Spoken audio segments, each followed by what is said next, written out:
Who has believed what he has heard from us? And to whom has the arm of the Lord been revealed?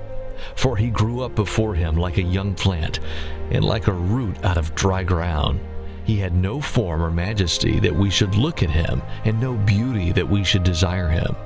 He was despised and rejected by men, a man of sorrows and acquainted with grief.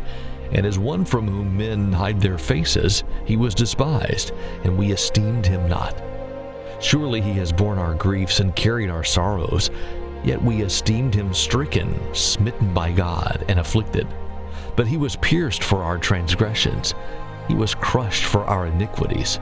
Upon him was the chastisement that brought us peace, and with his wounds we are healed.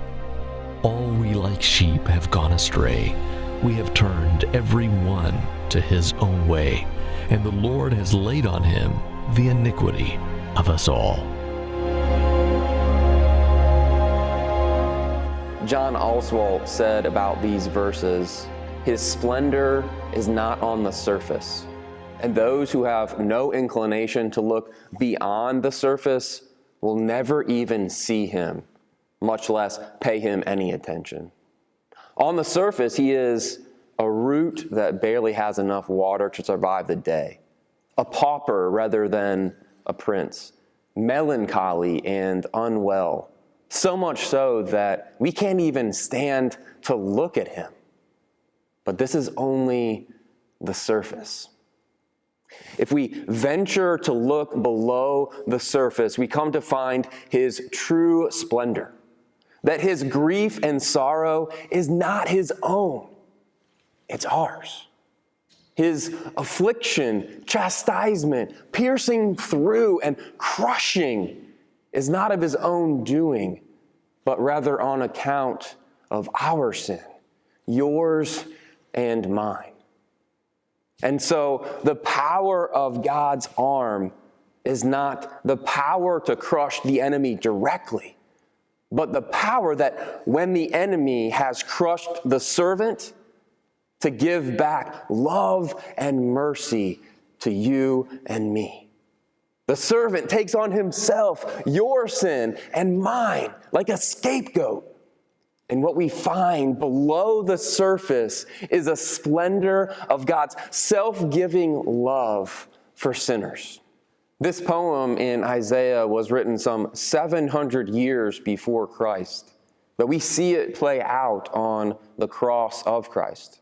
Passers-by derided Jesus, wagging their heads and saying, "Aha! You who would destroy the temple and rebuild it in 3 days, save yourself and come down off of that cross."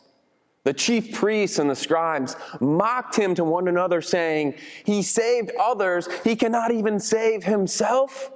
One of the criminals hanging next to him said, "Are you not the Christ? Save yourself and us." The soldiers also mocked him, offering him sour wine and saying, "If you are really the king of the Jews, save yourself."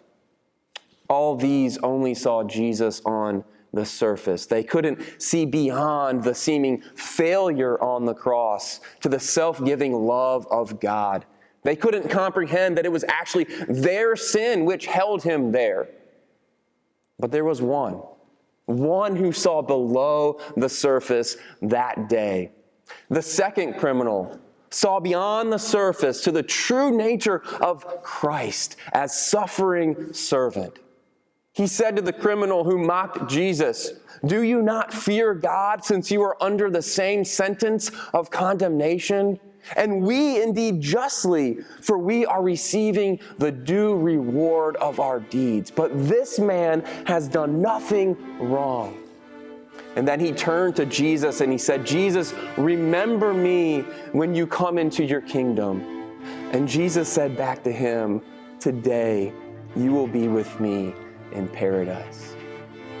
This day may you and I see the splendor of Jesus beyond the surface. That is the self-giving love of God that enabled him, that is Jesus, to stay on the cross, to not save himself, and to pay for your sin and mine, which held him there. you.